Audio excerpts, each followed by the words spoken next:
বিশ্বজুড়ে পরিচ্ছন্নতা ও স্বাস্থ্য সুরক্ষা এখন এক গুরুত্বপূর্ণ আলোচ্য বিষয়। হাসপাতাল, গবেষণাগার কিংবা পরিচ্ছন্ন অঞ্চলে প্রবেশের আগে জুতার নিচে প্লাস্টিক কাভার পরা অনেকেরই পরিচিত অভ্যাস। তবে এই প্রক্রিয়াটি যেমন সময় সাপেক্ষ, তেমনি প্রতিদিন লক্ষাধিক প্লাস্টিক ব্যবহারের ফলে পরিবেশের উপরও বাড়ছে চাপ।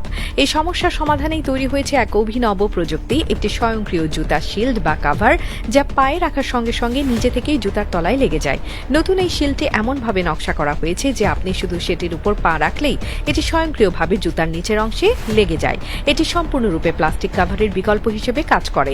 কাভারটি একটি টেকসই ও হালকা উপাদান দিয়ে তৈরি, যা পলিমার ও মাইক্রোফাইবারের সংমিশ্রণে তৈরি হয়। এটি কয়েক সেকেন্ডের মধ্যেই জুতার তলায় মজবুতভাবে আটকে যায় এবং বাইরে থেকে আসা ধুলো, মাটি কিংবা জীবাণু ভেতরে ছড়াতে দেয় না।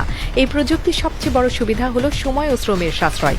হাসপাতাল, গবেষণাগার, খাদ্য উৎপাদন ইউনিট কিংবা ক্লিন রুমের মতো জায়গায় যেখানে প্রতিদিন শত শত মানুষ প্রবেশ করেন, সেখানে আলাদা করে প্লাস্টিক কাভার পরানো অনেক সময় ব্যয় করে। কিন্তু এই নতুন শিল্ড ব্যবহারে কেউ শুধু এর উপর পা রাখলেই কাজ সম্পন্ন হয়ে যায়, ফলে প্রবেশ পথে আর ভিড় হয় না এবং নিরাপত্তা মানও বজায় থাকে। এছাড়াও পরিবেশ সুরক্ষায়ও এটি একটি যুগান্তকারী উদ্ভাবন।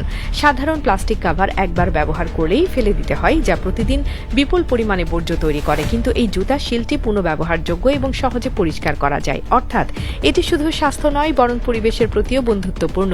অনেক প্রতিষ্ঠান ইতোমধ্যে এই প্রযুক্তি ব্যবহার শুরু করেছে, বিশেষ করে জাপান, দক্ষিণ কোরিয়া ও ইউরোপের কিছু আধুনিক ক্লিনিক ও গবেষণাগারে।